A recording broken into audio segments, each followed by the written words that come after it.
absolutely amazing.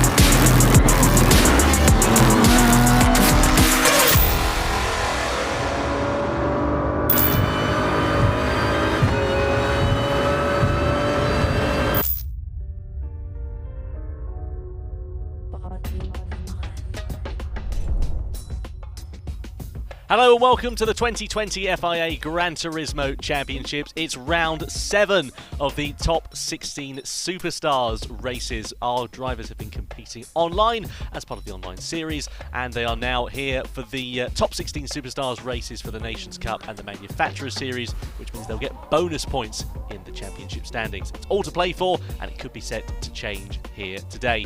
My name's Tom Brooks. Alongside me, Jimmy Broadbent, here to guide you through the action today. Jimmy, I think we're excited for this one, aren't we? I think so, yeah. I mean, why not? Nations Cup always been throwing up a great racing for us. Of course, we had Group 2s before, something a bit different today. We're very much looking forward to getting things underway. Yeah, absolutely. We've got 2 races coming up for you here today. We've got the Nations Cup race taking place at the SUZUKA circuit in Group 3 cars. Last time, of course, for round 3 when we were on air, we were in Group 2. This time we're in Group 3. And Manufacturer Series at the Sardinia Road Track B, a fictional track on GT Sports. Again, Group 3 cars for our drivers to be competing in. So a bit of familiarity for them over these 2 races. Yep, that's right. And speaking of familiarity, let's talk about Suzuka, because that's where our drivers are going to be driving at first today. Now, Suzuka, one of those circuits that if you don't know it, then you really should. You have Wikipedia, you got Google, you got the world at your fingertips. You don't know this track? Shame. Anyway, the world's most famous figure of 8 circuit, home to the F1 Grand Prix, Japanese Grand Prix, of course. Some of the most famous corners here, 130R, of course, the last chicane where the infamous incident between Prost and Senna took place all those years ago. Best places to overtake, probably down the hairpin and down at T1. Most of the elevation changes is from the bottom of the circuit down towards the top of the S's, up towards the Dunlop curve. And a track that our drivers are more than familiar with. A little bit of a flashback here to Paris last year at World Tour 1. Here was Nissan, discovering that the AstroTurf actually is quite slippy, and others decided to follow him, Tom. Yeah, absolutely. It's not the easiest track to navigate. You can see down here at the Spoon Curve, this is between Porsche, Mercedes-Benz and Nissan as they made their ascension back through the field. Porsche being shoved out a little bit wide there, losing 2 positions. Of course, you've got to be a bit careful if you don't go too tight in that corner, because you could lose speed on the exit. You'll carry that all the way down to 130R. And the final chicane, Jimmy, everybody knows this one, don't they? In particular, Aston Martin. No, they're going to remember that, of course, losing out right at the last second to Renault, but that's just how it is sometimes, unfortunately. That is racing, isn't it? Well, our drivers have, of course, qualified for our Nations Cup race in the top 16 Superstars. And Jimmy, I think you're going to guide us through the pole lap, aren't you? I am. We're very lucky. We have the onboard lap here from Baptiste Beaufoy, our pole sitter for here at the Nations Cup at Suzuka. So let's go on board for him in the Nissan GTR Group 3 car, coming around the last corner now and down the main straight to start our flying lap. So the car is snaking in front, using that slipstream to get a bit of an extra boost down towards T1 now, coming up now towards T1, right to the left-hand side of the circuit. You want to just brake in the 50, chuck the car in and focus on the exit more for T2 here. Exit is more important than the entry. Now we come up towards the S's. This is where the front tyres really start doing their work, start earning their salary, as you have to chuck the car from left to right. Very easy again to overwork the front tyres here and actually get them to start working against you. Now coming up towards Dunlop curve, next corner, which is the left-hander, using the right-hand curve to hook the car in. Now through Dunlop. Watch out for the grass on the outside here. If you tag that even slightly, you're going into that barrier over on the right. Now up to the 2 Degners. First one is very fast and very aggressive, you're seeing here. 5th gear through there before slowing the car down towards the 2nd Degner. A lot calmer and a lot more collected through there. Now coming up to the hairpin, you've got a bit of an awkward turn before it, so make sure the car is straight before you start hitting the anchors, otherwise the front tyres tend to give up going to there. Now you're noticing in front of us we have Mr. Jay Fowler. He is going to play a part in this hot lap, of course. He's been driving us around this entire time. But Baptiste Beaufoy behind is just that little bit quicker, and it's now getting to the point where Fowler might start to get into some dirty air. Now, coming up to Spoon Curve. Left-hander, very easy to go wide here onto the Astro. Now into Understeer City, the second part of Spoon, slightly off camber here. Again, very easy to run wide onto that gravel on the right. Now, how is this for commitment? Baptiste Beaufoy at this point cannot see the circuit ahead of him. He is being completely blocked by Jay Fowler in front, who's more than entitled to be there. Coming up to 130R, down to 5th gear, chucks the car in, doesn't really flinch at being so close to the GTR in front, and now into the last chicane again, just completely blind from Baptiste Beauvoir through here. Fantastic bit of driving to keep the car on the straight and narrow. Not only that, but this was the fastest lap of the session. A fantastic lap from Baptiste Beauvoir, despite the disadvantage of being stuck behind Fowler. Huge commitment there from the Frenchman. Really come on form lately, I think it's fair to say, within these top 16 Superstars races. Good to see him doing so well in the FIA GT Championship. So we've seen the pole man. Let's see how the rest of the grid lines up as we get ready to go racing in the Nations Cup. So over then to the grid for the start of the Nations Cup race for round 7 of the top 16 Superstars. And here is how our rows are lining up. On pole position, that brilliant lap from Baptiste Beauvoir in the Nissan GTR. Alongside him is Nikita Moisov, the Czech driver, in P2. Second row of the grid, Valerio Gallo from Italy. Alongside him, it's Businelli, his fellow Italian, completing that second row. And the third row of the grid, Scabilia, the Frenchman. Thomas Scabilia lines up in the GTR. And alongside him is Coque Lopez. With that said, let's have a look and catch up with some of our drivers. The top 16 Superstars is a special race because you see the top drivers in the rankings race each other. So that makes it even more exciting and spectacular. And also because it gives more points than usual, so it's very important to get a good result. Before the races, you have to prepare a lot of strategies. It's a way to be faster overall without being faster on track, if you see what I mean. Because you can be smarter than your opponent and actually take advantage of your strategy. You never know what's going to happen, so you have to always prepare a plan B, because if you, for example, if you don't manage well the tires or you end up in traffic, you have to change very soon the strategy. So that's how our grid lines up ahead of the Nations Cup race. Let's get ready for action then. Jimmy, our hot pick for this one is the man who lines up in P6, Coque Lopez. He's the first runner on the medium competitive tyres, as we can see. Yeah, that was going to be my reasoning for that as well. It'll be interesting to see what he can do around here. Of course, our top 5 going for that soft, and everyone apart from Serrano going for the mediums. I had a smile on my face going for the grid because we've got an entire field of GTRs here, and then Martin Grady down there in the Audi doing what he does best and just hampering himself. Well, qualifying hasn't gone the way for Martin Grady down there in P15. Hopefully he can turn things around. What are we expecting very quickly down to T1? I think it will be probably a snake down to T1. They're all in the same car at the top here, so all at equal performance. So both will be looking just to cover off first place and lead up for the S's. Here is Baptiste Beauvoir, then that fantastic pole lap as we were referencing just a few moments ago. Let's see whether he can convert that into a victory here. He had a brilliant strategy last time out when we were covering round 3. What can he do here for round 7? The EMEA region top 16 Superstars race for the FIA Gran Turismo Championships. It's time for the Nations Cup race to get underway then. Beauvoir leads the field over the timing line as we go green here at SUZUKA. Beauvoir immediately ducks out from behind the slipstream and tries to break the toe of Moisov behind as they come down towards the first corner. You can see everybody weaving, trying to hold the charge of the drivers behind, but everybody being relatively calm and composed down towards that first corner. Beauvoir holds on to the lead ahead of Moisov. Keep an eye out for Valerio Gallo and Businelli. I think somebody was going a little bit wide there in the background, but otherwise relatively clean start. Yeah, the drivers there just trying to get a bit of heat into the tyres before attacking, of course, the S's. Going through this section of the circuit with cold tyres is hell, which is understeer city, especially in this car as well, which is kind of famed for such things. As we see Valerio Gallo there, he's in third position. It's been, as you say, Tom, quite clean and tidy so far. Not many changes up and down the grid. Of course, the top 5, we expect to see them pull away a little bit from the rest of the pack, given they are on that softer compounder tyres. But if Coque Lopez and the like behind them, if they can hold on behind, then that will put them in good stead for when they come round to change their tyres a bit later on. Yeah, absolutely. And just regarding tyres as well, Jimmy, of course, everybody here is going to use each compound of tyres, the softs, the mediums and the hards, don't they? Yeah, 4th and 5th there, just a quick change. We saw Scabilia getting past Businelli, just up the inside of the hairpin, just caught the end of that there. Important to get those moves done quickly, especially if the one is a little bit quicker. But of course, what that means is they've slowed each other up a little bit, and that's allowed Coque Lopez to get back on to the back of his little pack here. Of course, that breakaway group at the front really trying to get as much distance as possible as soon as they can. Now, if you're on the soft compounder tyre, what you're thinking is, I need to just go. I need to not be battling. I need to be using the most of this tyre possible. whereas everybody else is just really trying to stay with you. Now there is a reminder, top right hand of your screen there, 3 times fuel consumption, 5 times tyre wear.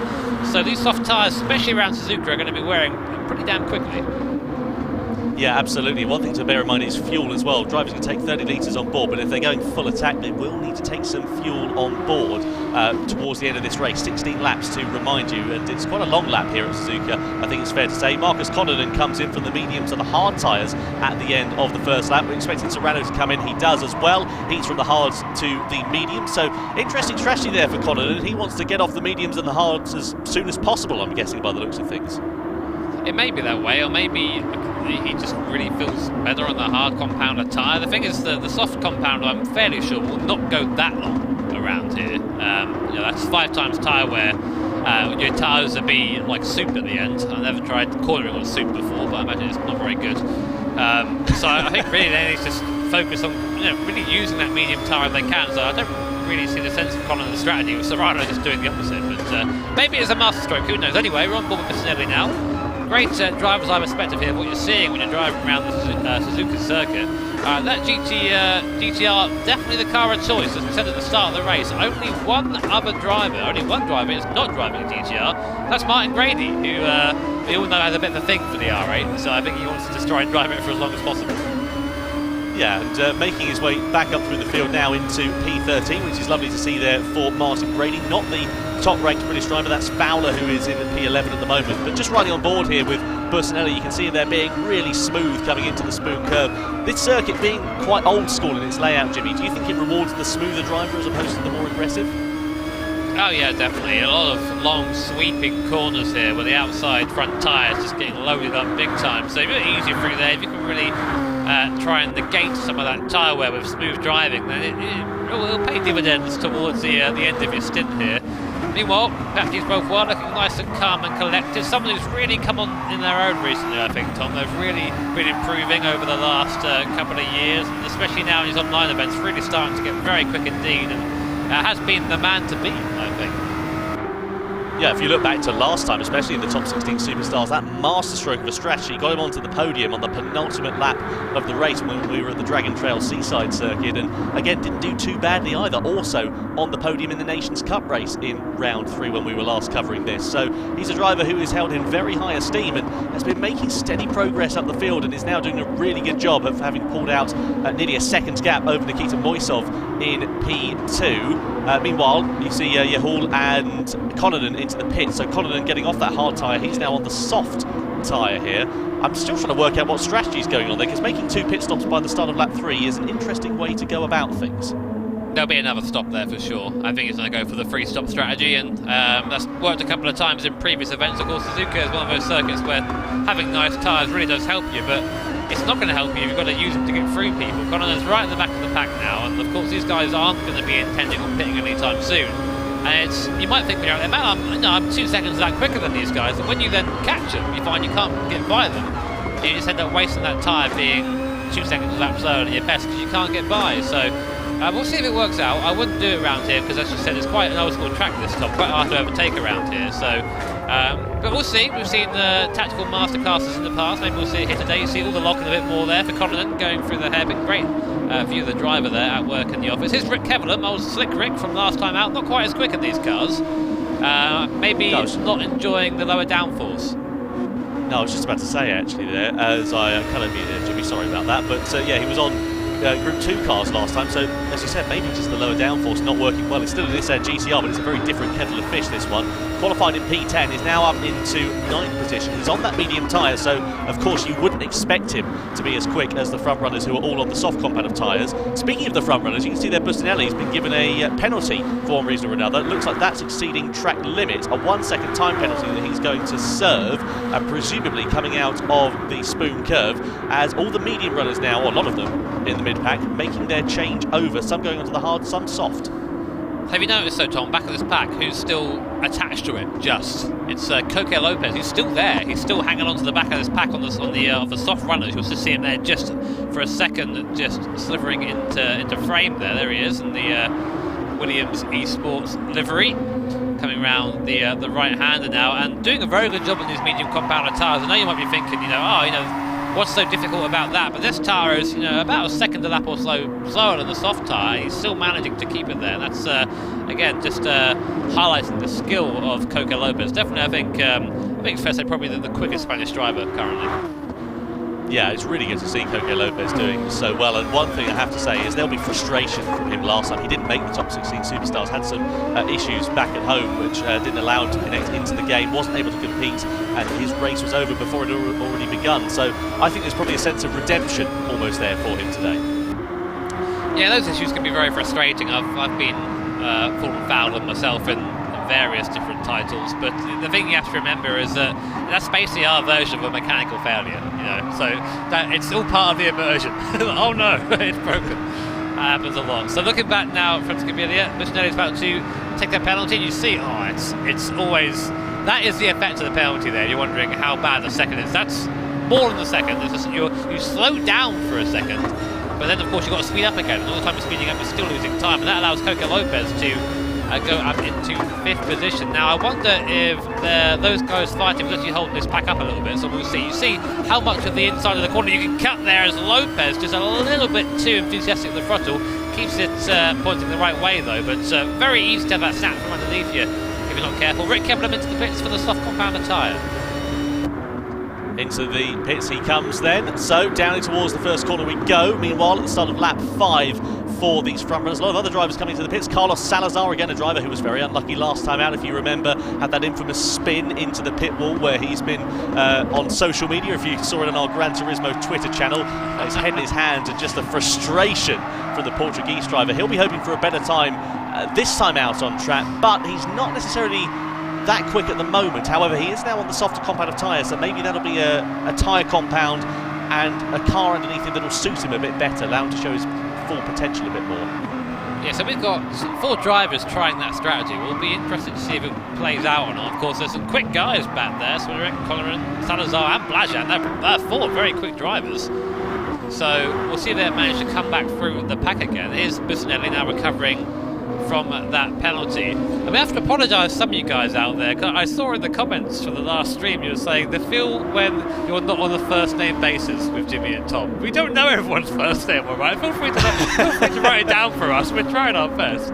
But yeah, that's right. That's right, Jonathan. That's right, Jonathan. Anyway, thank you very much for that. So,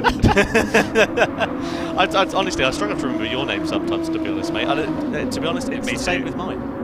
Yeah, me too, man. It's a real problem as you get older, I think, isn't it? It's the ginger hair seeping into my brain, man. It's ruining me. But so anyway, here's Grady right now. So a little bit sideways there from Martin Grady. He's just right up behind. Is that Jehol? Is that you say that name in the front? Tom, you know that better than me. My French is worse than my English, mate, to be honest with you. Well, that's a Belgian driver. And of course, a reminder, we are in the Group 3 machine. So I say Group 3 machines because there's only 2 cars being used. There's a GTR being used by literally everyone else. And then here's Martin Grady in the struggle bus that is the Audi R8, which is very pretty out there, but unfortunately not quite as quick as our beloved Turbo Brick around here today as we come down the start-finish straight once more, starting our 6th lap of 16 here at Suzuka, with the top 7 cars still yet to make a pit stop. Seems to be the case then, doesn't it? Let's see what's going to happen with the strategy for these guys. Just on that point, actually, Jimmy, you were talking about everybody using the same car, aside from Martin Grady, everybody in this Nissan GTR. What does that mean exactly? How does that change the complexion of the race when you've got very similar machinery, identical machinery to an extent, really, for all of these drivers?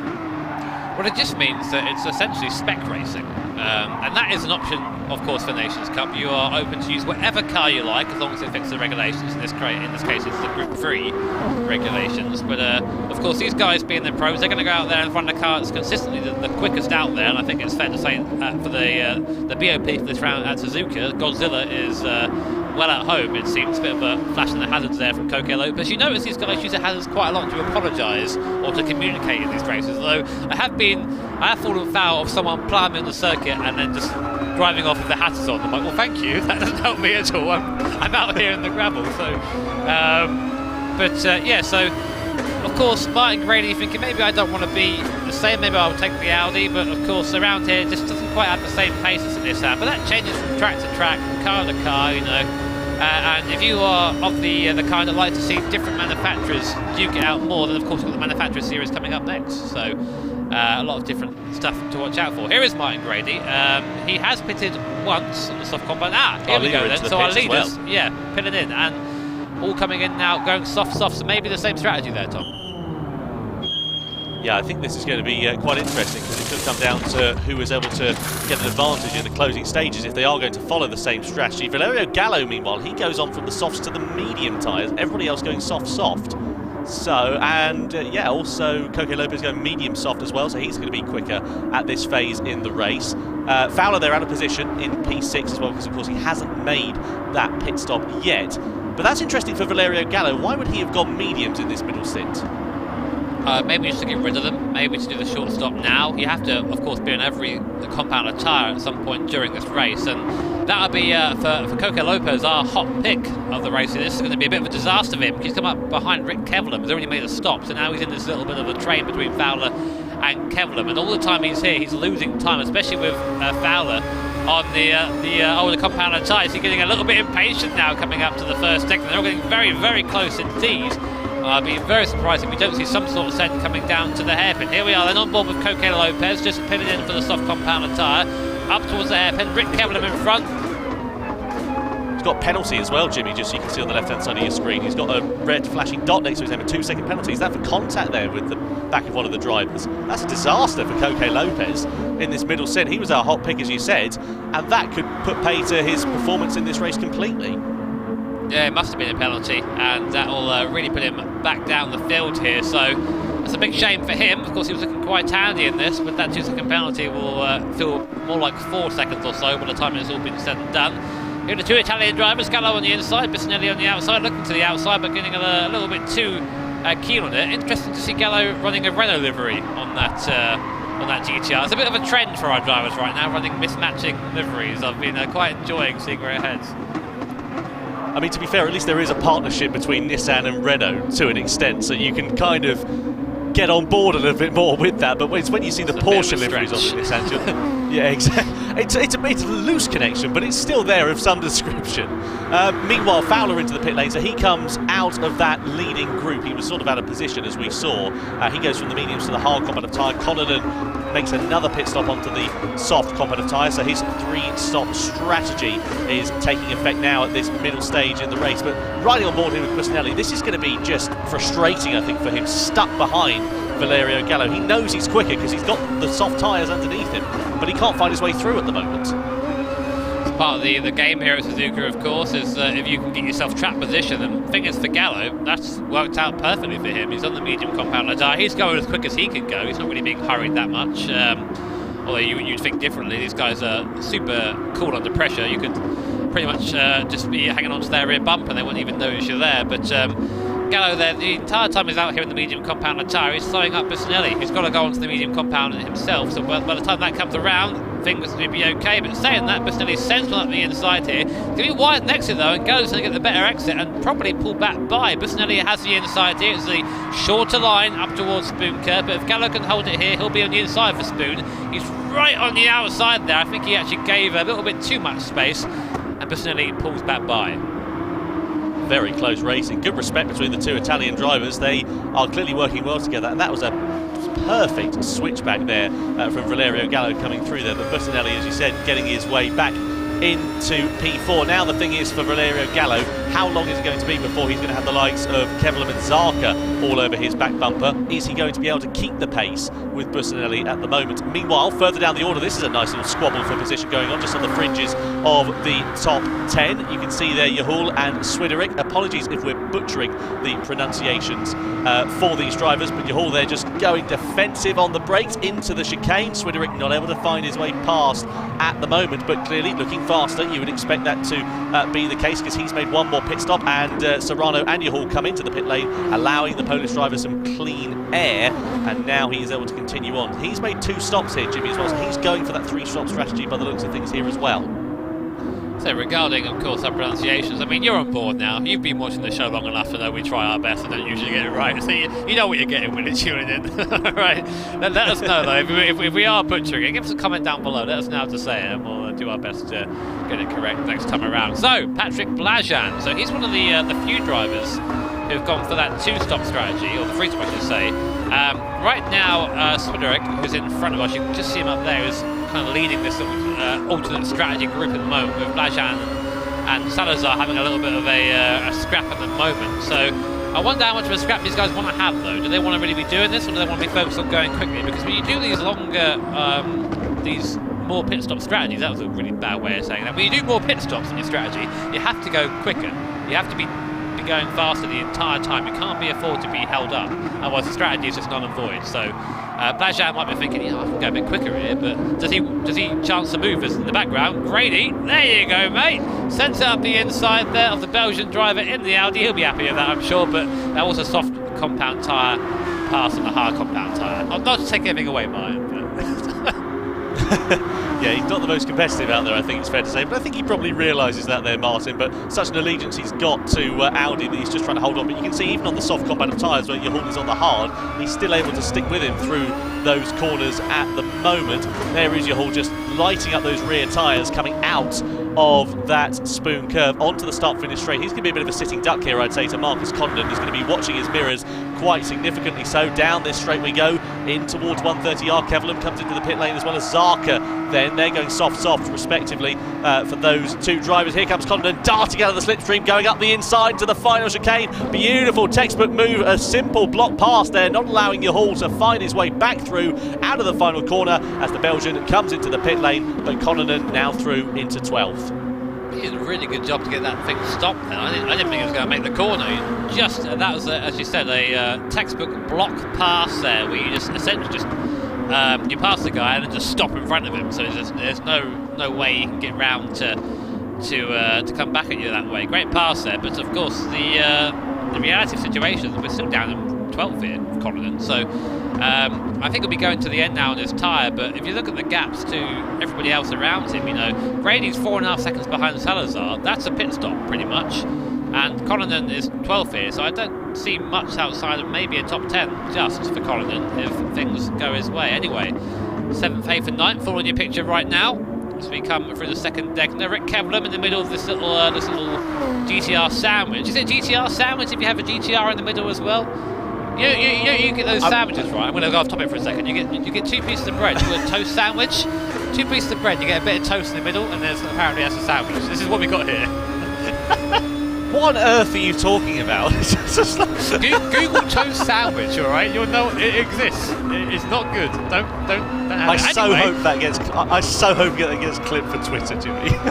that toast sandwich is important, but back to the actual racing and the reason we're actually here. Kevelim is on the outside now. He's going to try maybe a run around the outside. Not really a place to do so if you haven't got a toe. And I think Rick is a little bit quicker than Swiderick in front, so he might go for a lunge here down the chicane. We're seeing a couple of people try. He's on the inside now, looking like he's going to try and get late on the anchors. Yep. Past he goes, again just slots it in front of Swiderick, and that is the move made. Now, what do we have to put away as Straka gives him a little bit of a push there. Into the pit lane he comes. So, will he go on to soft compound tyres? He does. So, I think they've all used their allotted tyres that they have to use. They have to use every compounded tyre at least once. And please forgive us if we get that wrong, because it's really hard to keep track of 16 drivers using 3 sets of compounded tyres at the same time. But I think they're all doing that right now. But interesting to see the difference here. The free-stop strategy is still being used, Tom. I thought that it wouldn't be quite as effective here, given the lack of overtaking.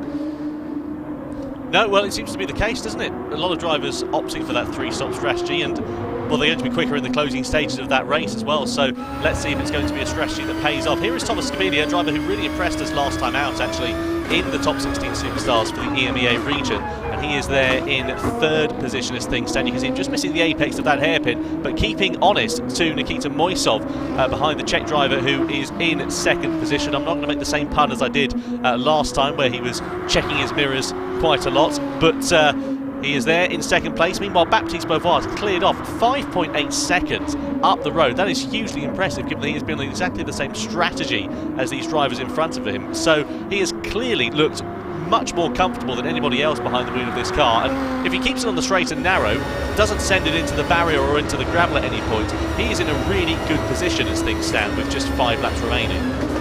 Well, this is what happens really when you're out front. You can just focus on what's in front of you, which is usually a clean track. Wong Baguette, it says there on the side of his car. It's his PSN ID. Is it actually Wong Baguette? It's actually his PSN ID, yes.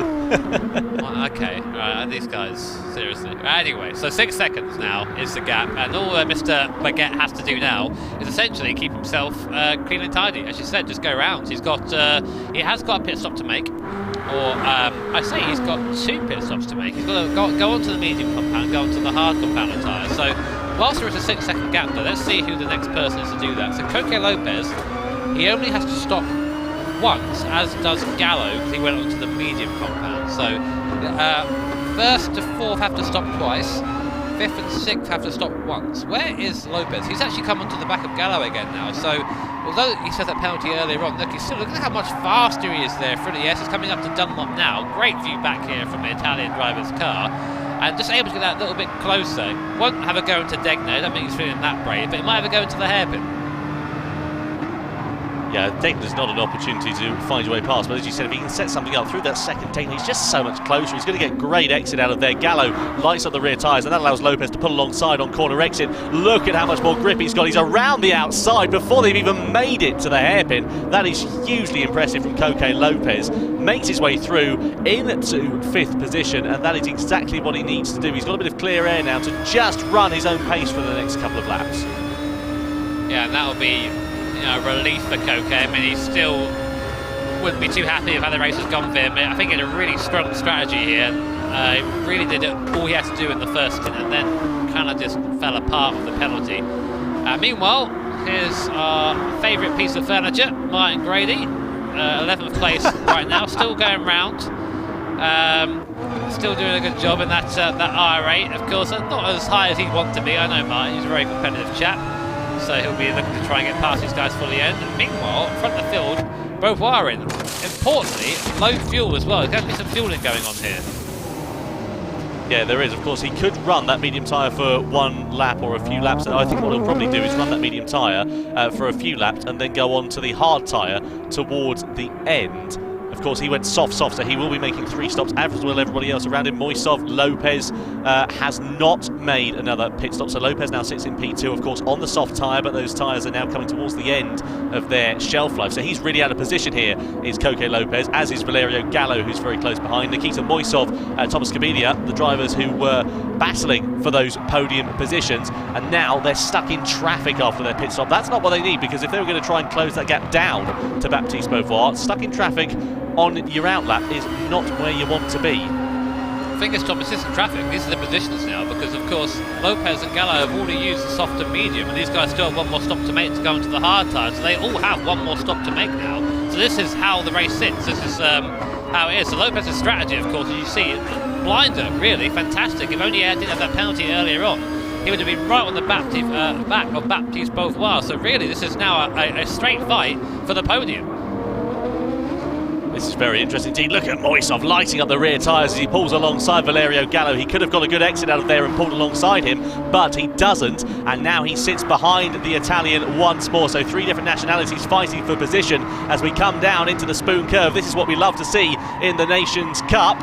Through that corner we go, and Valerio Gallo there all at sea as he's just trying to get some grip underneath him. You can hear the tyres howling in pain as he tries to find some traction, some purchase coming out of there, but look behind as well as Skabidia pulls alongside. We're going to be in for a great battle coming down this straight then as we head down towards 130R. Which way are we going to go, gentlemen? In towards that corner we go. Skabidia gets ahead of Moisov, but he doesn't opt to try and have a move on Valerio Gallo through that corner. Very sensible there, but as we go hard on the brakes into the chicane, again, just keeping it steady for now. There's no point risking anything. You've got a lot more to lose at this point than you have to gain. That was really clever there by Scabini. He actually gave Gallo a bit of a bump, saying, come on mate, get on with it. I'm coming through, and kind of push them both forward a little bit as we come on to lap 14 now.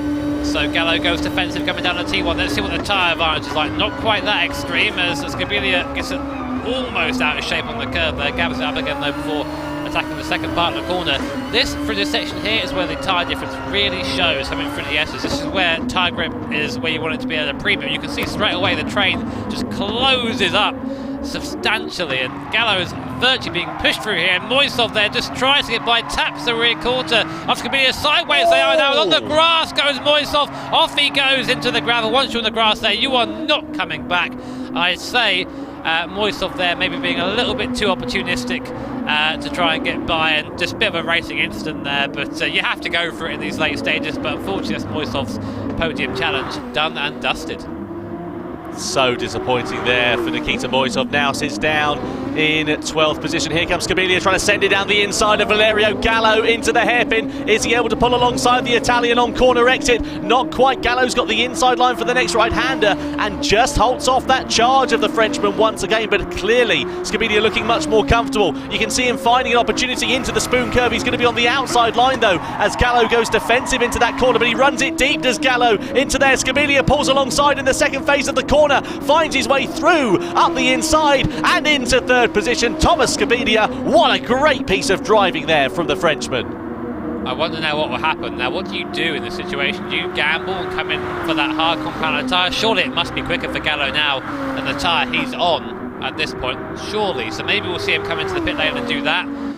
He's been on that medium compound for a long time now, and then also the guys behind the soft compound are starting to gain too. I think they also owe stops. So Coque Lopez in there for his final stop onto the hard compounded tyre. Had enough of those mediums. There Gallo comes in too, who'll go into the hard compound. But bear in mind, the guys who are still out there still need to come in themselves for their last stop. So really now, all the strategies coming together, really starting to hot up. Taking fuel on board crucially here as well, so that's going to elongate their pit stops there as well. Coque Lopez had just 1 litre left in the tank by the time he came in. It wasn't much better there either for Valerio Gallo. He only had 7 litres. Meanwhile, Moisov and Grady into the pit lane. That's a shame there for Moisov because, of course, as we know, he is now out of contention. On the penultimate lap of the race, we are here sitting on board with Zarka. Through the left-hander, Rick Kevelan just in the forefront of your shot, sitting in this sandwich at the moment, or this reverse sandwich, or this toasted sandwich, or whatever on earth Jimmy Broadbent is going to refer to it as next. Toast sandwich. Toast, oh whatever, I've got no idea. Anyway, he's sitting in the middle of this at the moment. Sitting in P4 is Kevelan at the moment on the soft compound tyre. Zarka, of course, right behind is also on the soft tyre. Bussinelli in front on the medium compound here, so you would expect Bussinelli to be a little bit slower and not have as much grip. Is that going to allow Kevelan to attack in these closing stages? Likewise there for Zarka as well. It's getting quite interesting between these guys, and of course they're running out of opportunities here now as well. We've only got a lap and a half to go here, so when do you pounce? How do you judge when is the right moment to make your move? Well, right now it's just get by and make a gap if you can. You know, you can try the slipstream, but they're all quite quick in a straight line. This GTR is where it excels over the Audi, the one Audi in this field, which is now last, by the way. But in a straight line, so much quicker, so much faster, and the advantage is just there. And obviously these turbo bricks will shoot by in a straight line, so you just need to send it up the inside. If I would I'd try and do it down to T1, because you can't pass pretty much from T1 until you get to the hairpin. So you've got to get it done early, otherwise you're going to end up just sitting behind him. So, Beauvoir in for his last stop. He will stay in the lead, I imagine. In comes Skabilia as well for the hard tyre. Kevelan too. Everyone coming in now for that last hard tyre. Let's see where Lopez and Gallo are. Let's see if they manage to gain any time at all. Here's Coque Lopez, second place for now. Watch that pit exit. There is Skabilia coming out the pit lane. I think he's going to jump him just about. He does. So Coque Lopez retains second position now. And it's now an equal fight to the end. Skabilia does have slightly cleaner tyres than Coque Lopez, but they're colder, as you're seeing there, sideways coming out of T2. And I think now it's a battle between these two for the potential second place on the podium. Well, this is very interesting then on the final lap then, coming through the S-Pens, riding on board here with Skabilia. Everybody in the same boat now on these hard compound of tyres. Of course, Coque's a lap older than Skabilia's, so maybe that'll be a bit of an advantage having gotten them up to temperature sooner. We know they don't have a good amount of grip. They're about 1.4 seconds a lap slower than the soft compound of tyres and 1.1 seconds slower than the medium tyre, so there's a significant disparity in performance. Keep an eye out as well for the likes of Serrano and Blajan, who are not too far away from the hard compound shod drivers of Zarka and Kevelan in the forefront. They're on the final lap. They'll have to have a bit of a minor miracle to close up, but still, it's going to be interesting to see whether they can do so. However, Koke is in a really good position here, Jimmy. I would have said what could have been for Koke Lopez if he didn't get that penalty to him. But to be honest, the gap, 9.5 seconds to our leader, Baptiste Beauvoir. He's coming round 130R now. For Baptiste, it has been an absolutely amazing race. Led from the front, did not look back at any point. Coming through the last chicane for the last time. And the Frenchman is going to be incredibly happy with this result. Huge, impressive result from Baptiste Beauvoir, stamping his authority. The Frenchman takes the win in the Nations Cup race here in the top 16 Superstars. Beauvoir on top, a faultless performance from him. Koke Lopez comes home in P2. Very impressive given his penalties and his struggles in this race. Skabilia makes it a double French podium in third place. Bussanelli fourth. Rick Kevelam lines up P5. Well, that is a very impressive race there from all of those drivers. Lots of great racing up and down the field. I think for 12th position as well, Valerio Gallo really lost out in the closing stages there, and he was just under attack by Fowler in P16. But there we can see our drivers, and that is how the race finishes then. So Beauvoir ahead of Lopez and Skabilia on the podium. Bussanelli, Kevelam, Zarka, Serrano and Patrick Blajan down there in P8. Zarka there with the fastest lap in that race, a 156.7, so even quicker than our race winner. Salazar, Connonan, Swiderick, Valerio Gallo in 12th position, Jay Fowler, then comes Yahul, Martin Grady in 15th place, and Nikita Moisov. What could have been for him, Jimmy? Yeah, it's just a real shame for him, that contact with Skabilia just put pay to any sort of result there, but it happens to the best of us, man. So just got to come back stronger next time. So let's take a look at the championship standings then for the Nations Cup of the top 16 Superstars. You can see Baptiste Beauvoir, after that win, takes over at the top of the standings ahead of Rick Kevelam there, Jimmy. Yeah, not a great race for Kevelam in comparison to the guys around him. Of course, Koke Lopez with that second place moves up to third as well, with Gallo and Mangano, who we didn't see this time, losing out slightly. But changes up and down the field, and still, as we can see, fairly close at the top. Only 50 points or so between first and fourth position still. Yeah, really impressive to see there. Skabilia, Bussanelli, big movers in that one, going ahead of Jose Serrano. Zarka going up the order as well, and you can see Jones also moving up down in P15. So it's been interesting to see how it all plays out as we continue the top 16 Superstars races later on in the FIA GT Championships. Anyway, let's talk to our winner from that race, shall we? Baptiste Beauvoir. So we're here with Baptiste Beauvoir, winner of that Nations Cup race. Hugely impressive stuff from you, Baptiste. How are you feeling after that one? Yeah, very good. I didn't expect, to be honest, to win the race today because I was thinking to make maybe third or second position in qualifying, because in my lap I was a little bit blocked by a driver. So yeah, I was lucky to get the pole position, and at the end, it was my first top 16 nation race, so I'm happy. It's good. Well, you say that you didn't really expect to win, but you sort of just left everybody else behind. There was a big gap between you and second place. Were you surprised to see that sort of gap? Yeah, to be honest, yeah. Because, you know, with the slipstream, actually, it's not pretty difficult to follow the guy ahead of you. So, yeah, I just saw a lot of driver got some penalty behind me. And after that, I just tried to push and try my maximal. And when I saw after the second pit, I was, I think, ahead of VQS Nick. I say, yeah, maybe I can win. So let's go. Now, I've just watched our Nations Cup drivers race around here, and if you're wondering, how do I get that good? Then don't worry, we've got you covered. Mick Hazal there, of course, our 2019 Nations Cup champion, gave us a lap guide around SUZUKA, which you can look and watch on our Gran Turismo YouTube channel. If you want to get involved with the 2020 FIA GT Championships, you can take part in the online series by entering Sport Mode on GT Sport. You represent your country or territory, and you see the 3 different online stages that we have taking place.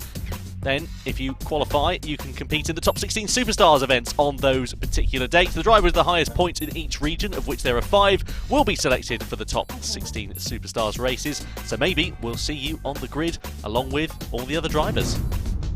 And if you'd like to take part in the Manufacturer Series, again, get yourself onto GT Sport, enter Sport Mode, and you compete, of course, on behalf of your favourite manufacturer. There are 3 online stages, as with Nations Cup.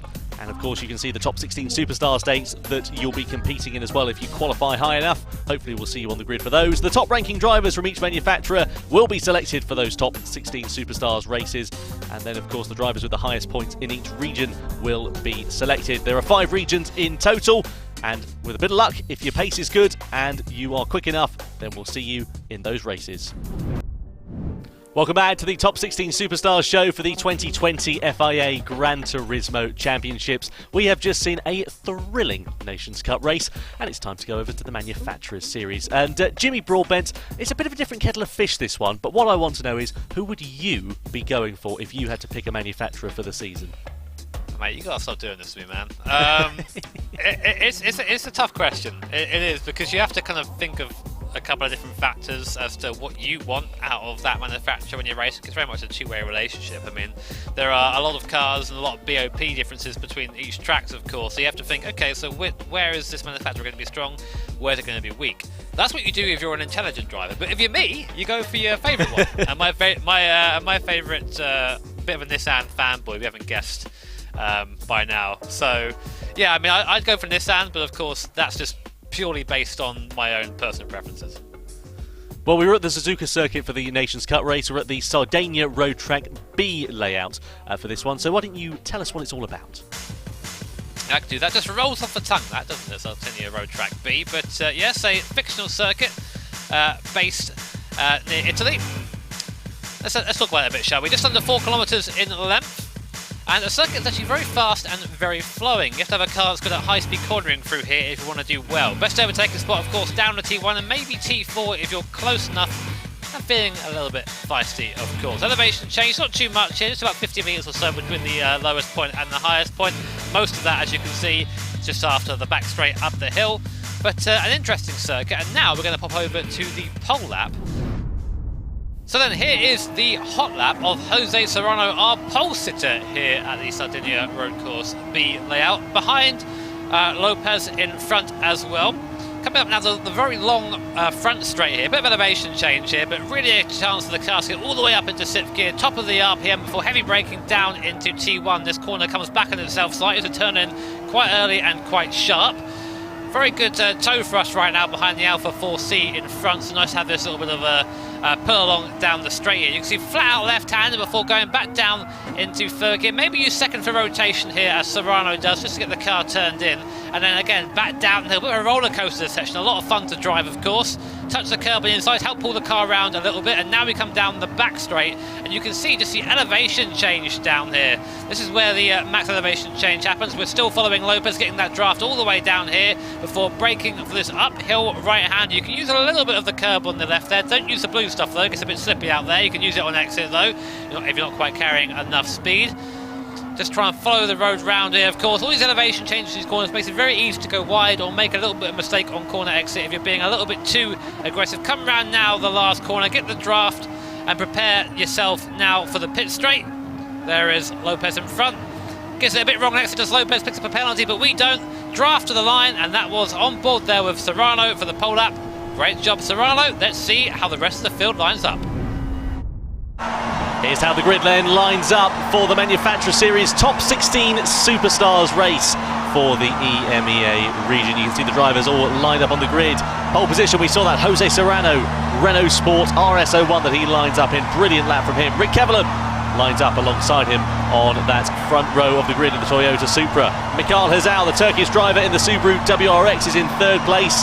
And alongside him on that second row is Baptiste Beauvoir, our winner from the Nations Cup race just a few moments ago.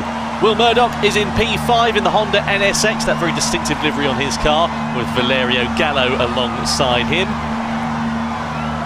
Next row of the grid is Musen, the Spaniard in the Volkswagen GTI Vision Gran Turismo Group 3 car. And also in the same machine is Romero in 8th position. The final row inside the top 10 is Koke Lopez, a trio of Spaniards then inside the top 10. And then Florent Pangenet, the Frenchman in the Vision Gran Turismo GT Citroen car. Dilly lines up P11 in the Mercedes AMG GT3. And then Villa, the Frenchman, alongside him in the Nissan GTR, Jimmy's favourite car. Giorgio Mangano is P13 in the Lamborghini Huracan. And then alongside him is Finn McGinn in the Toyota Supra again, once again as well. Then Lopez in the Alfa 4C. We know it's not the quickest car in Group 3 machinery. He completes the grid. Jimmy, here's our first look at the tyres. What's your thoughts? So predictably, Serrano and Kevlam going for that soft strategy at the start to try and break away from the rest of the group around here. Hazal Brevois on the hard compounder tyre. You don't tend to see that inside the top 5 or so, but we know those guys tend to know what they're doing, so we'll see how that plays out as time goes on. Other than that, it's a bit of a mix really. I think everyone's just trying something a little bit different this time. There's no set strategy. No, exactly right. So the drivers just weaving, of course, getting the heat into their tyres. You would expect the likes of Serrano and Kevlam to break away at the front because they're on the softer compound of tyres in comparison to Hazal and Beauvoir on the hard tyres. They're going to have to keep an eye on their mirrors, though, because the likes of Murdoch and Gallo are on the medium compound tyres. Not quite as quick as the softs, but still quicker than the hard tyres. What's going to happen over the course of these 22 laps? It's anybody's guess in the Manufacturer Series, but we're about to find out. The EMEA region top 16 Superstars race here at Sardinia Road Course is about to get underway. Jose Serrano will lead the field over the timing line, followed by Rick Kevlam as we go racing here for the top 16 Superstars in the Manufacturer Series down towards the first corner. Everybody darting and ducking in that slipstream, trying to weave and break the toe for the drivers behind, but over the brow of the hill and then into the first heavy braking zone on this lap. Serrano and Kevlam holding on to their lead, everybody being very ginger through that first corner, and I'm not surprised at all because it's very tight. There's not a lot of runoff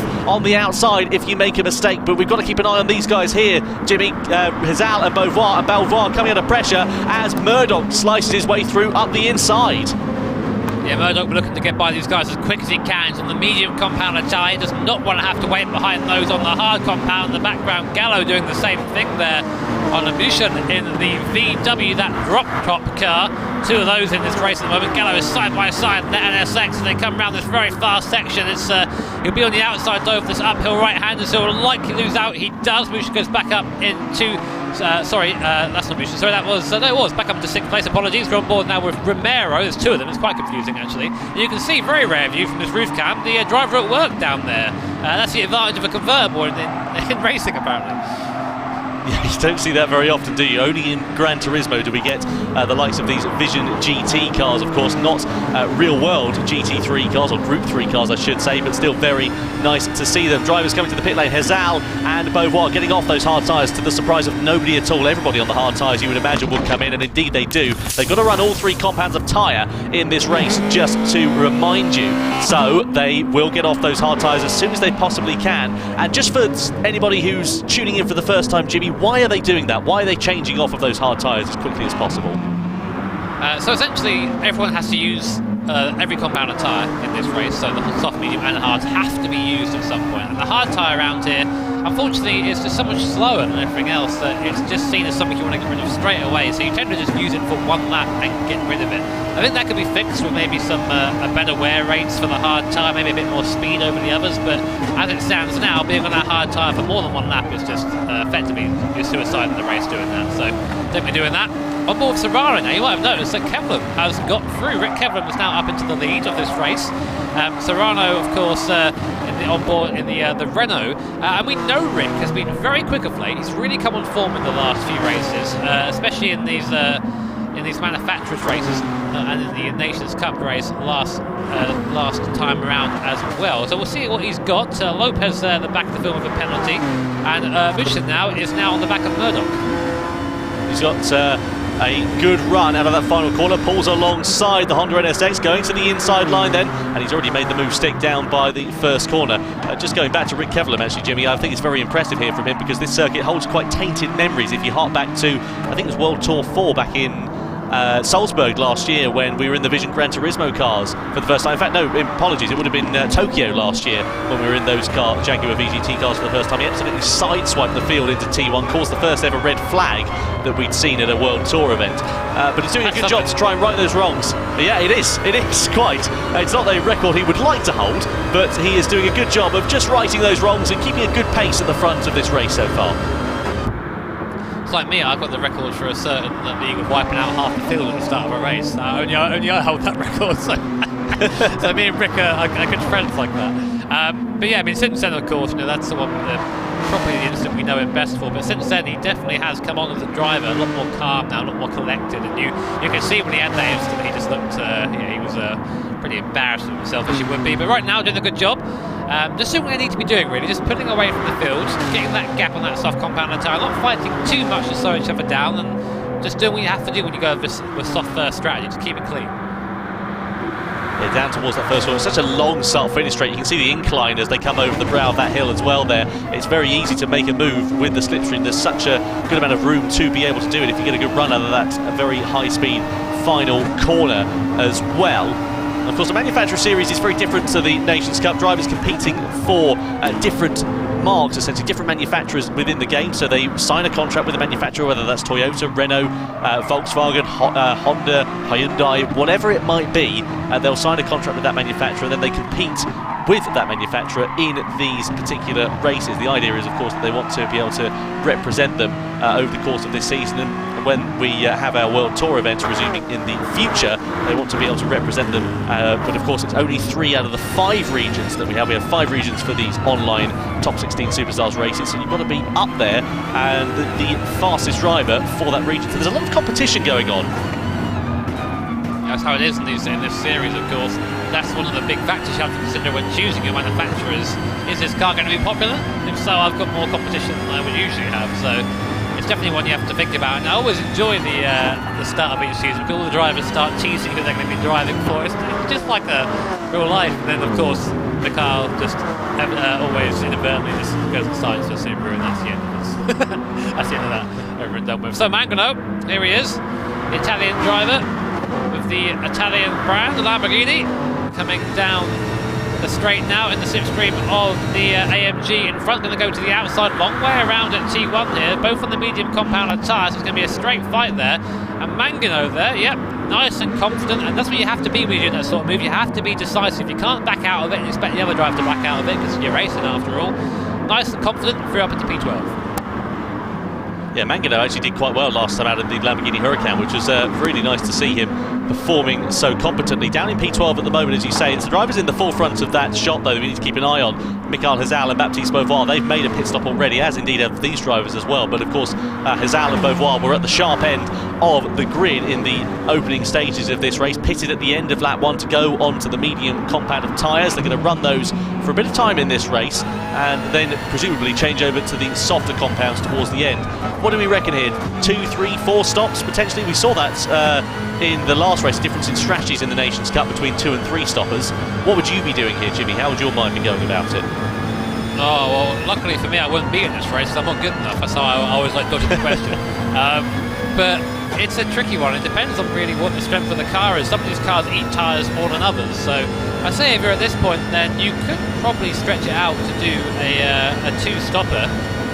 But really, if you're doing a 3-stopper, you tend to have soft, or you have the soft tyres being used quite quickly in succession. But we'll see what they do. You know, these guys have obviously done a lot of testing out there before the race. They do that. We have unlimited time to practice essentially for these races before they go live. So it's always a good chance to go out there, run a couple of race stints, and just get an idea of what the car does over the course of a stint. It's not worth sitting there and practicing qualifying. You want to practice with the car as it will feel in the race. So a lot of those guys do that before they start up, and you can see that it pays off for him as Rick Kevlin starting to stretch that lead slightly, just about a second now from Serrano.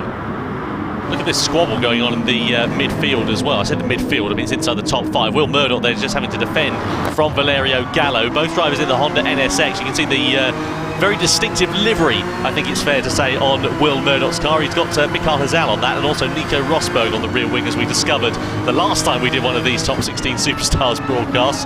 It's a very interesting looking machine. A little bit out of shape there through that final corner, clipping the grass, coming through that kink. That could compromise his drive, and Valerio Gallo with the advantage of the slipstream. He's punching a hole in the air, of course, is Murdoch for Gallo, and now he has got the inside line and a good run coming down this start-finish straight. Side by side they come. Honda versus Honda in the Manufacturer Series race, and Valerio Gallo, smooth as you like on the brakes. That was textbook from the Italian.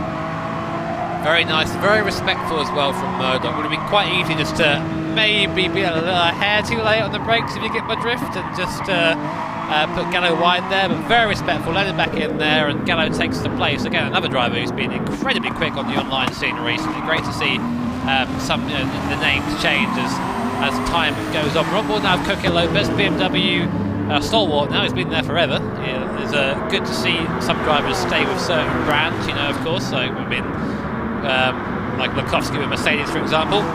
Looking at the inside of Pagenaud, I think there's a bit of contact there on the way in. Pagenaud in the Citroen, which by comparison to the M8 looks like a rocket ship, or the M8 is the chunkiest car. It's just the M6, sorry. There's a little bit of touching there between Pagenaud and Lopez. These guys are really fighting hard right now, and really they don't need to be. They're all sort of in the same group. Of course, you always want to be in the higher position of the driver, but maybe Pagenaud starting to hold these guys up a little bit now.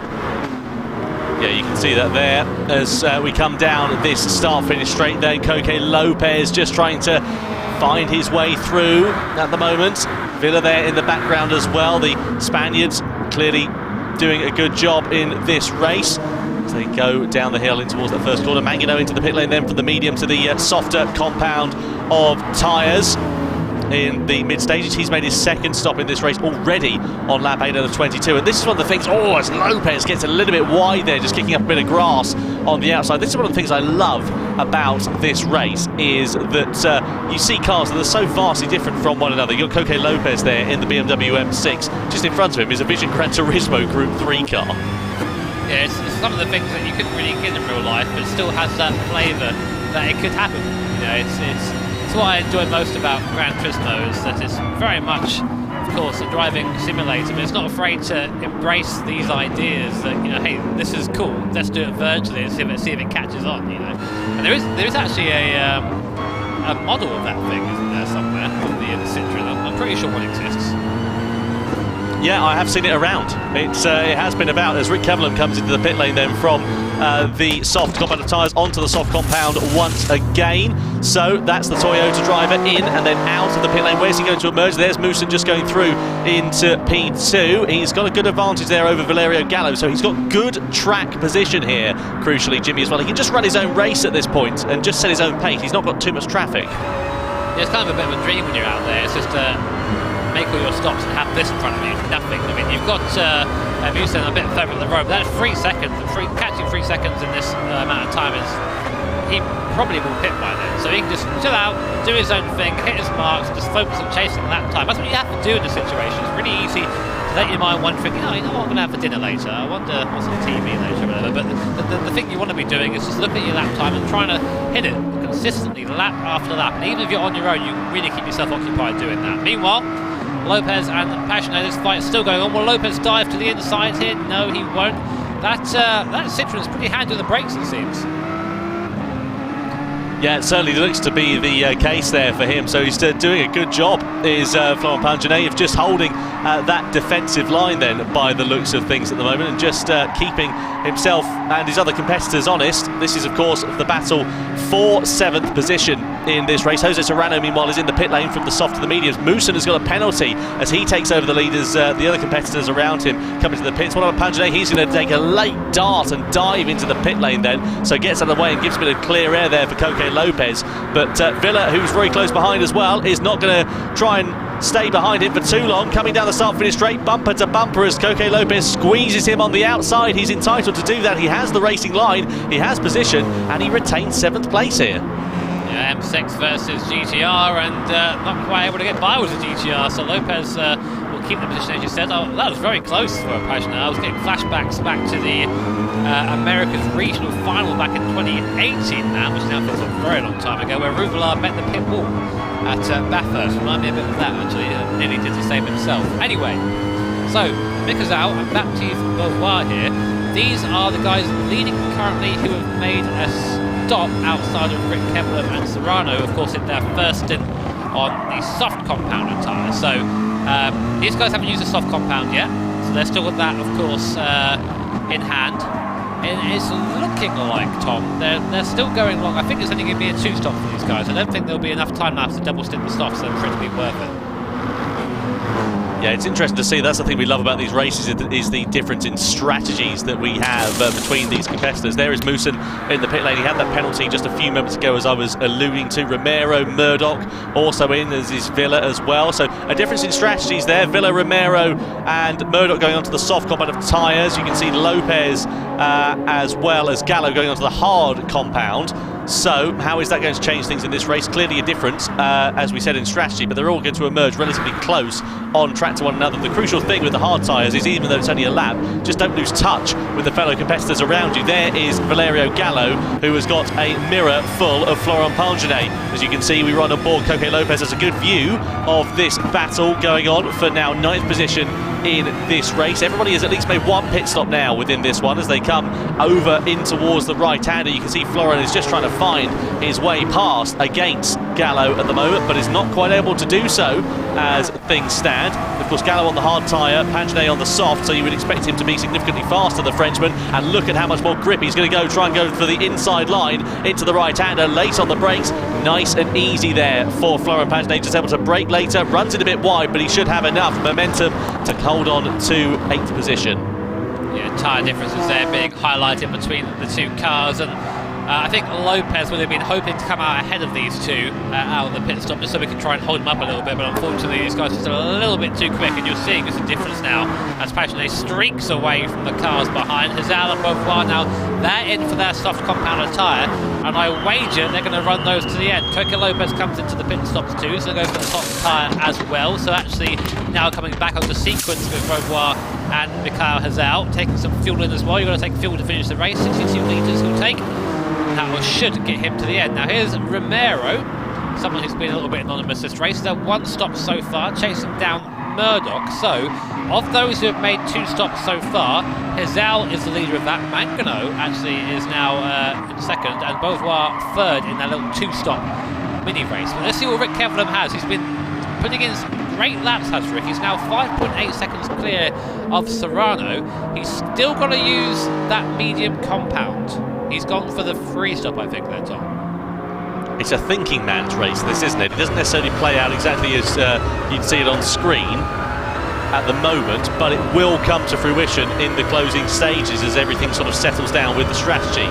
Here's Rick Kevlin riding on board with him, the race leader at the moment. Still going good on those soft compounded tyres. Last time around he was a 1 minute 18.097.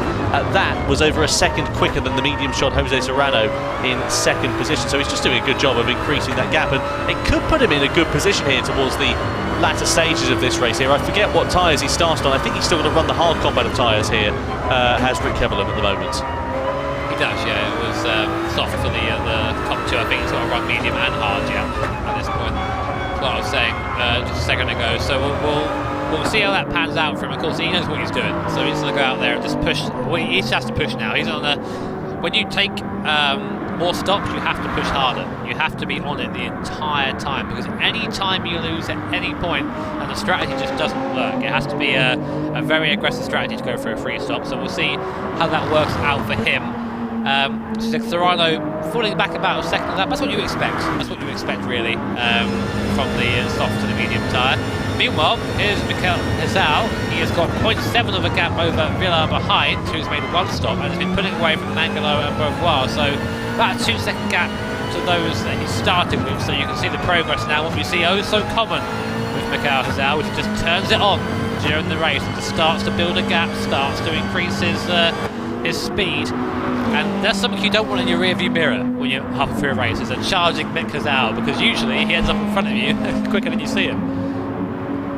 Yeah, he is a very competitive driver, and that's the thing we're used to seeing is when he's got clear track in front of him, he just clears off. I don't know where he finds the pace from, but he just absolutely, as you said, unlocks something extra, and is just able to really put the hammer down. Speaking of putting the hammer down, Baptiste Beauvoir needs to negotiate Giorgio Mangano as soon as he possibly can. Lays on the brakes into T1 is the way to do it. Up the inside and through into 9th position. Of course, there's a driver separating them in the form of Villa in 8th position there. However, of course, Villa is out of sync with this group because he hasn't made that second pit stop in this race at the moment. But it is still, crucially, some traffic for him to negotiate. He's still got to find his way through at some point. I reckon that Mick just has like a plate full of cookies next to him, and he just next like couple right up, and then bam, the pace comes from that. So I think that Beauvoir needs to find a similar strategy. Maybe with that baguette he's been talking about, give him a baguette next to him, just have a bit of baguette, it'll get quicker. I'm pretty sure that's how it works, right? Something like that, yeah, why not? Why not? But I have to say, I'm really impressed actually, because I mean, last time, if we look back to the Manufacturer Series when we were talking about round 3, it was a very different kettle of fish, wasn't it, more than anything, because the Mercedes with Cody Lukowski only really came good towards the closing stages of that race. Otherwise, it was pretty much nowhere. But Beauvoir has clearly qualified very well with that Group 3 car, and is doing a really good job at the moment to just keep Michael Hazal quite honest in this race. Well, some cars are better qualifiers than they are racers, so you have to keep that in mind as well. Some cars are quite at that one lap pace, but over a race are really consistent, really kind to tyres, you know. And we know that, well, it wasn't SUZUKA anyway, the BOP may have changed since then, but that Subaru that Mick Hazal's is pretty quick in a straight line. And that speed doesn't go away regardless of what tyres you're on. So that might also be playing to his advantage. He's now, really starting to close in on Paisha. The gap's come down by 6/7 of a second since I last looked as well. And really, I think, you know, I was thinking the other day, who are the drivers to beat now? You know, we're in a bit of a quieter period in motorsport at the moment because of the things going on in the world. But you know, you have Fraga, you have Mick, you have Cody. Is there anyone else you'd include in that top 3? I kind of don't think there is right now. I think they're just on the outside of it. They're what they call in other sports the aliens, if you like. They've just got that little bit extra, something inside of them that is just able to go that extra mile, and they're competitive week in, week out, day after day. And I tell you what, Baptiste Beauvoir, his performance as of late, he's doing a good job of closing onto the back of that trio of aliens, as you were saying. He's getting there, not quite there yet. Someone who is doing a fantastic job, of course, still is Rick Kevlin. He's still leading the field. 9 seconds now is the gap as we look at this battle between Murdoch and Romero. NSX versus VW drop top, because of course. As it would be. I still don't understand this car, man. I get it's a Vision GT, but what are you doing? Whose Vision? The man who likes convertibles, clearly. Well, there is always the Volkswagen Beetle that you could use instead. The Beetle's alright though. I like the Beetle instead. It's just kind of it's a chunky old boy, that Beetle, though. You're putting up to your next to lies thinking, you know what, there's no point. I've already lost. Here is old Cigarette. I'm going to keep saying that till the name sticks. As we come around now, the last part of the circuit. This is where a lot of people pick up a penalty there on the right-hand side, just dipping a wheel onto the grass and getting that penalty. So it's become obvious to me now that Rick is going to be running pretty much as far as he can on that tank of fuel.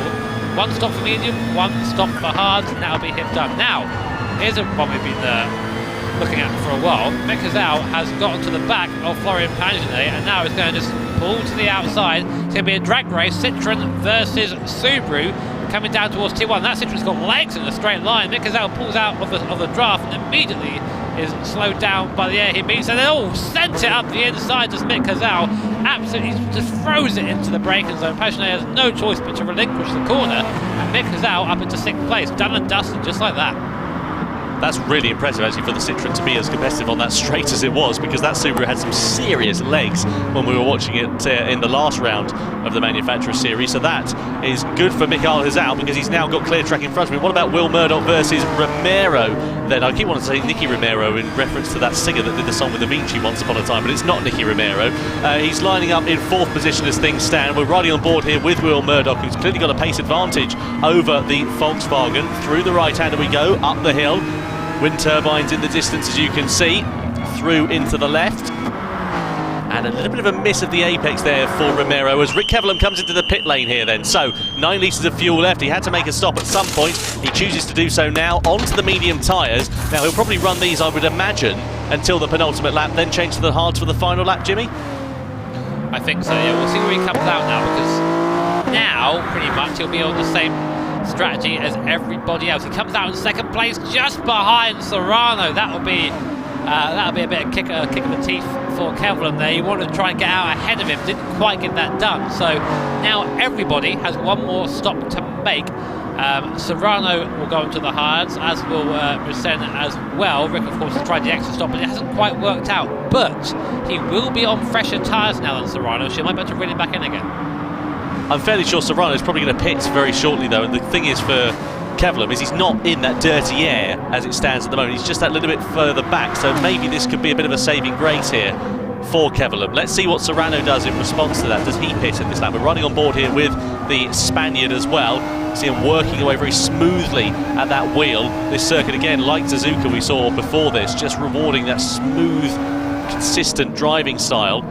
And let's see whether Serrano does come into the pit, but you can see just the difference in pace there with the fresher medium compound of tyres. Meanwhile, Hizal is now all over the back of Will Murdoch, trying to find his way past again. And of course, far fresher set of soft tyres on Hizal's car, coming through in towards that final corner, then into that right-handed kink onto the start-finish straight, and this is where we're surely going to see the Subaru come good. So Serrano did not pit, so you're absolutely spot on there, Jimmy, in what you said. It could prove to be very crucial here for Rick Kevelam as Hizal pulls alongside Murdoch. Side by side they come, wing mirror to wing mirror over the brow of the hill, late on the brakes, and a big old squeeze there from Hizal. He muscles out Will Murdoch to the outside of the track, but goes through into 5th position. Murdoch's going to try and fight his way back through, but through those S-bends, it's so much one at a time through there, he's not going to have a response at the moment. Now, has Mick taken the medium tyre yet? I'm unaware whether he has or not.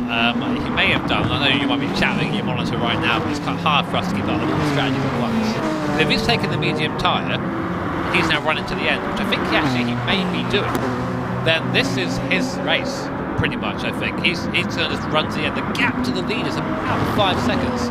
So he has taken the medium tyre. There's a confirmation there, our maintenance director, that he has taken the medium compounder tyre, and this means that Hizal could be the one to watch it. Now this is a disaster for Kevelam, because Serrano, if I were him, I'd be staying out as long as possible, because you both have to pit one more time, and the more time you keep Kevelam there, the straighter the race will be to the end.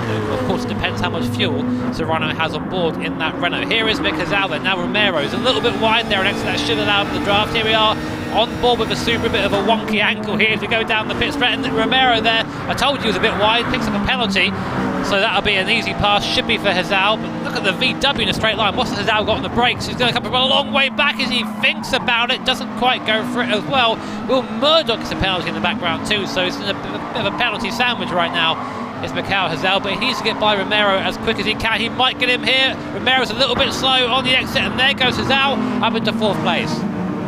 Lovely stuff there from the Turkish driver through into P4 then for Mick. That's very good. The tables could be turning though, as Kevelam has got the better of Jose Serrano here. So now the Dutchman is out in the lead of this race. 0.6 of a second he's already pulled over Serrano, of course, who is clearly running a different strategy compared to the Dutchman. Is the Spaniard in 2nd position. Here is Baptiste Beauvoir. We haven't mentioned him too much because he's now finding his way past Florent Pangenet through into 8th position, but this is very costly indeed here for Baptiste Beauvoir because he's caught in traffic whilst Hizal has just been able to negotiate it that bit quicker, and I think it's put him out of contention for this race victory because look, Beauvoir down in 8th position. He's significantly further back than Hizal, who's now made his way through into 4th here.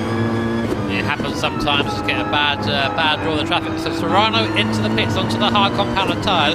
Kevelam is going to go one lap longer and pitting at the end. So when does Serrano come out? This will be a good indicator of where the leaders will be once that happens. So Serrano comes out. There he is.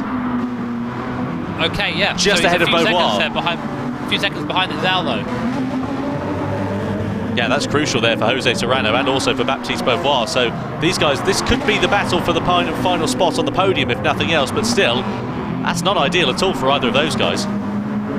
No, it's not. And the thing is, well, the reason why I said that is because they were so close together. When Kevelam comes in, that will likely be the gap between the two. We'll have to wait and see. It's still going to come down to here. So Hazal then, he's on the charge, third place. The guy in front of him has to pit, as does Rick Kevelum, who is in first position. We're seeing there in the VW in front. And right now, Mick needs to get by as quick as he can if he wants to try and challenge for this race. But you can see the difference in traction there coming up the hill, just has a bit more on that soft compounder tyre. Still on board here with Mikhail Hazal, of course, our 2019 Nations Cup champion. Focusing on manufacturer series this time round, and it really shows. He's been putting in the hours and the effort, and you can see how committed and how much he understands that car. Kevelum into the pits then, so the race leader comes in from the medium to the hard tyres. Moussen's going to follow suit as well then, so those two drivers from the top positions. But where is Kevelum going to emerge? It's going to be behind Mikhail Hazal. Surely he comes out of the pit lane here. This is crucial, and Hazal goes through into the race lead on the final lap then. So Mikhail Hazal, all he has to do is keep it on the straight and narrow, because Kevelum, of course, is on that hard tyre, and now it will be Hazal's race to lose here.